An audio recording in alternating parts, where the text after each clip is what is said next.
Tutela antecipada em caráter antecedente, um tema que gera muitas discussões, há muitas dúvidas por parte dos advogados e no vídeo de hoje eu vou eliminar completamente qualquer dúvida que você tenha sobre tutela antecipada em caráter antecedente. Então já aproveita, já dê logo seu like, se inscreva aqui no canal para você receber em primeira mão todos os vídeos que eu compartilho semanalmente. Preparada? Preparado? Roda a vinheta.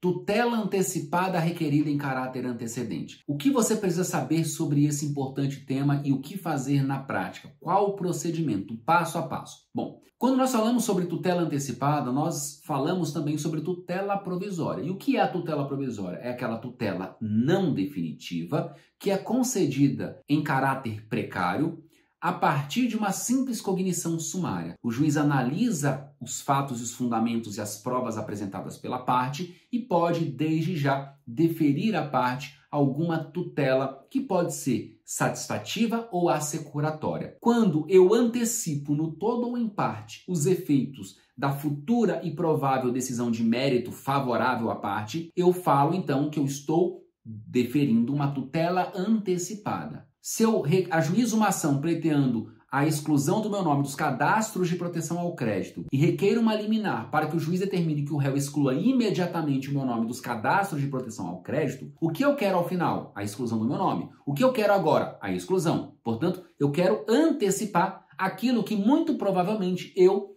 irei obter no final. Tutela antecipada. Se eu ajuizo uma ação reivindicatória, por exemplo, e que requeiro ao juiz uma liminar para que o juiz decrete a indisponibilidade do bem imóvel, objeto do litígio, porque eu tenho medo que o réu aliene esse bem e ao final do processo eu não consiga ser emitido na posse do bem, eu estou pedindo uma tutela apenas assecuratória para garantir a eficácia do provimento de mérito, para garantir a eficácia da sentença que eu vou obter ao final. Então, como tem natureza assecuratória, eu chamo isso de tutela cautelar. Então, aqui você já sabe a diferença entre tutela antecipada e tutela cautelar. Nesse nosso vídeo, você vai aprender a tutela antecipada em caráter antecedente. O que você tem que saber é que, sempre que se tratar de uma tutela em caráter antecedente, essa tutela será de urgência. Não existe tutela de evidência em caráter antecedente. Toda tutela em caráter antecedente é de urgência. E se ela é de urgência, você tem que demonstrar para o juiz dois grandes requisitos: probabilidade do direito, perigo de dano ou risco ao resultado útil do processo. Requisitos que estão previstos lá no artigo 300 do CPC. Muito bem. Como a tutela é em caráter antecedente, significa dizer que a petição inicial deve se limitar a requerer a tutela antecipada. E o que eu vejo muito na prática? Eu vejo advogados ajuizando a ação, formulando todos os pedidos e formulando ainda um pedido de tutela provisória. E ele coloca lá que é uma tutela provisória em caráter antecedente. Não é. Porque se a sua petição inicial já está completa, com todos os pedidos principais, e você quer também uma tutela provisória, uma tutela antecipada ou cautelar, tanto faz, ela não é em caráter antecedente, ela é em caráter incidental. Porque a tutela em caráter antecedente significa que a petição inicial está se limitando a requerer a tutela antecipada ou tutela cautelar. Você não formula mais nenhum outro pedido.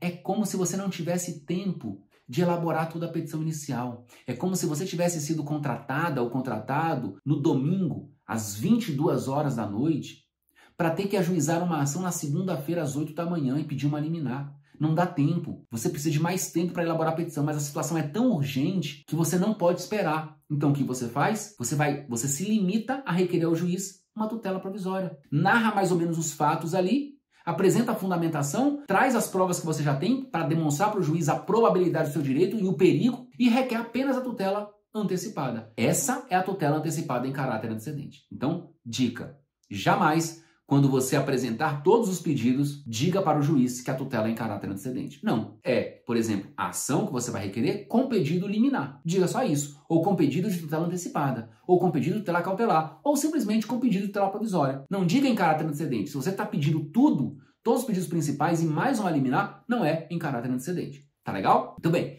Então vamos lá. Você requereu petição inicial. O que você tem que observar na petição inicial? Você vai narrar os fatos, apresentar a fundamentação jurídica e vai se limitar a requerer a tutela antecipada em caráter antecedente. E os pedidos principais? Você deve pelo menos indicar quais serão os pedidos principais. Você não formula expressamente, você indica. Tem que apontar para o juiz. Por que isso é importante? Para o juiz saber se o que você quer é de fato uma tutela antecipada ou se na verdade o que você quer é uma tutela cautelar. Se ele entender que na verdade aquilo é uma tutela cautelar, ele vai aplicar o princípio da fungibilidade e vai receber aquele pedido como pedido de tutela cautelar em caráter antecedente. E aí nós temos um outro procedimento para isso que está previsto lá no artigo 305 do Código de Processo Civil, tá bom? A tutela antecipada em caráter antecedente está prevista nos artigos 303 e 304. E você já deve recolher as custas. E as custas que você deve recolher, elas devem considerar não apenas o pedido de tutela antecipada, mas toda a pretensão definitiva que você vai formular. Por isso que você deve pelo menos indicar para o juiz quais serão os pedidos principais, pedidos que serão apresentados futuramente, para que você recolha as custas com base em todos esses pedidos. Logo, o valor da causa deve considerar todos esses pedidos também. Não se admite complementação de custas. Apresentada a petição inicial, na qual você requer apenas a tutela antecipada em caráter antecedente, o juiz pode entender que os requisitos da urgência estão presentes ou não. Se o juiz entender que eles não estão presentes, o juiz deve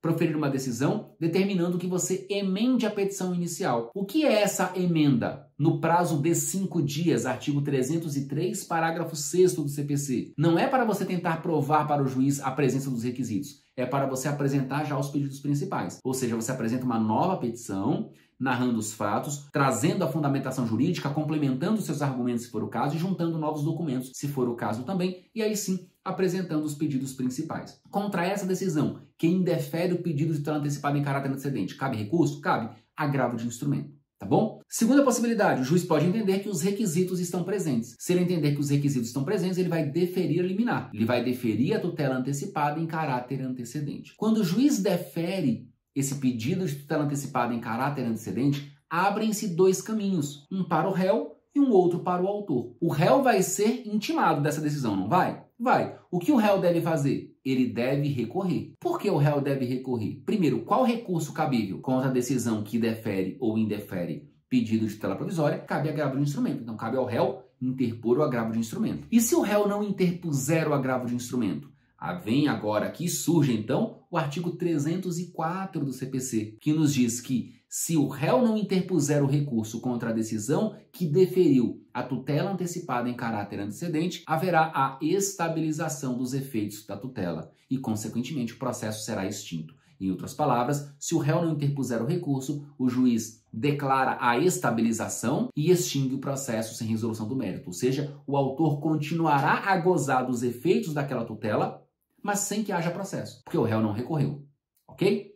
Muito bem, eu disse que abrem-se 2 caminhos, um para o réu, o outro para o autor. E o que o autor deve fazer? O autor, no prazo de 15 dias, deve aditar a petição inicial. Como assim aditar? Apresentar novos documentos, se for o caso, complementar os argumentos, se for o caso, e apresentar os pedidos principais para que o processo se desenvolva. O autor obteve a tutela antecipada em caráter antecedente, então, no prazo de 15 dias, ele tem que aditar a petição inicial para que o réu depois seja intimado para comparecer a uma audiência de conciliação e o processo possa seguir já com os pedidos principais. Mas eu tenho 2 perguntas. A primeira pergunta é, esse réu que foi intimado, e se ele não interpuser o recurso, mas apresentar uma petição para o juiz demonstrando a sua insurgência? Juiz, eu não concordo com essa decisão. Eu não vou recorrer, mas eu vou apresentar essa petição de não concordância tão somente para afastar a estabilização. Pergunto a você, essa simples petição, ela por si só é capaz de afastar a estabilização? Aqui, amiga e amigo, há 2 correntes no STJ.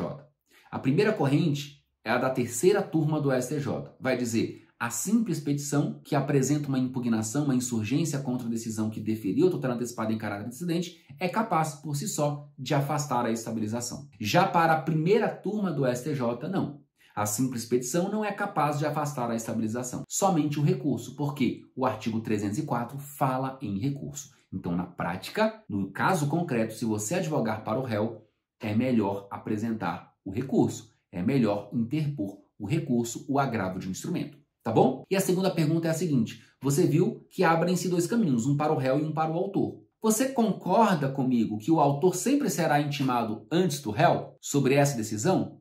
Por que ele sempre será intimado antes? Porque ele já tem advogado no processo. E quando o juiz defere a tutela antecipada, já vai para publicação. O advogado do autor já vai tomar ciência antes mesmo do réu. Pergunto a você, quando o advogado do autor toma ciência dessa decisão que deferiu a tutela antecipada em caráter antecedente, já começa a contar o prazo de 15 dias para ele apresentar a peça de aditamento, para ele aditar a inicial, para apresentar os pedidos principais, ou não? Para o STJ, em decisão muito acertada do STJ, não. Então, primeiro deve-se aguardar o comportamento do réu. O autor vai ser intimado à decisão que deferiu. Então, o autor está feliz, ele está gozando da tutela que foi deferida a ele. Só que ele deve esperar o réu, para ele saber se o réu vai ou não recorrer. Porque se o réu não interpuser o recurso, pode ser que o autor se contente com a estabilização e diga, juiz, eu não vou prosseguir, pode extinguir o processo e eu quero ficar com a estabilização, está ótimo para mim. Então, por isso que primeiro o prazo deve correr para o réu. Após o prazo para o réu recorrer, aí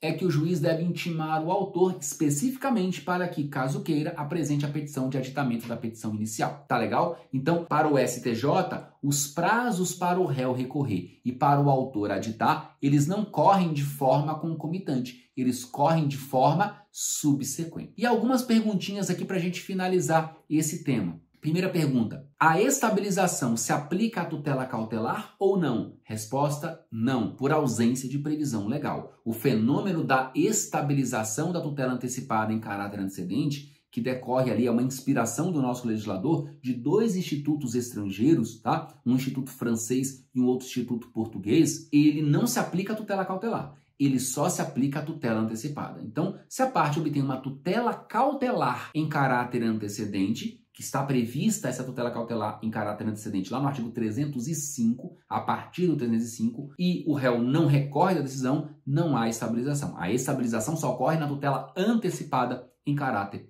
antecedente, tá bom? Aqui nós não temos previsão legal, temos um enunciado 420 do FPPC, Fórum Permanente de Processualistas Civis, que é um entendimento doutrinário, tá? Segunda pergunta.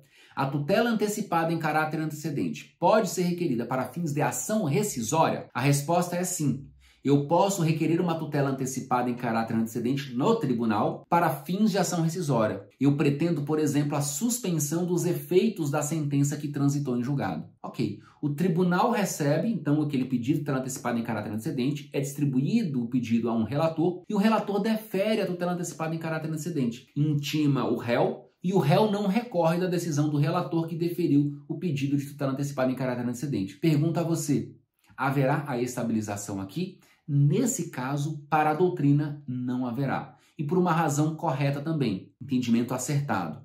Porque se admitirmos a estabilização aqui, nós chegaríamos ao ponto de uma simples estabilização se sobrepor a uma coisa julgada que foi formada. Então, é por isso que não podemos admitir estabilização da tutela antecipada em caráter antecedente quando ela for requerida para fins de ação rescisória. Também não temos previsão legal, entendimento doutrinário. Aqui, enunciado número 43 da primeira jornada de direito processual civil. E, por fim, como rever, reformar ou invalidar uma tutela antecipada que se estabilizou. Como eu faço para rever, reformar ou invalidar essa estabilização? Parágrafos 2º, 3º, 4º e 5º do artigo 304 do Código de Processo Civil. Qualquer uma das partes poderá, no prazo de 2 anos a contar da estabilização, ajuizar uma ação autônoma, objetivando a reforma, objetivando a revisão ou a invalidação da tutela antecipada que se estabilizou. Faz coisa julgada? Não faz coisa julgada. Parágrafo 6º do artigo 304 do CPC vai dizer que não há coisa julgada sobre a estabilização e, claro, corretamente essa previsão, porque a coisa julgada é a autoridade que torna imutável e indiscutível uma decisão de mérito não mais sujeita a recurso. A coisa julgada pressupõe uma decisão de mérito e decisão de mérito pressupõe cognição exauriente. Tutela provisória não é decisão de mérito. Tutela provisória é uma decisão, e aqui não definitiva, em caráter precário, e a cognição é sumária, não é exauriente. Por isso que não há coisa julgada sobre a tutela provisória. Olha, já deixa o seu like aqui, não se esqueça de se inscrever no canal para você receber semanalmente aqui dicas práticas sobre direito sucessório, direito imobiliário, direito das famílias e direito processual civil. E eu já vou te dar de presente aqui 2 vídeos que vão complementar o seu estudo. Primeiro vídeo diz respeito à réplica à contestação.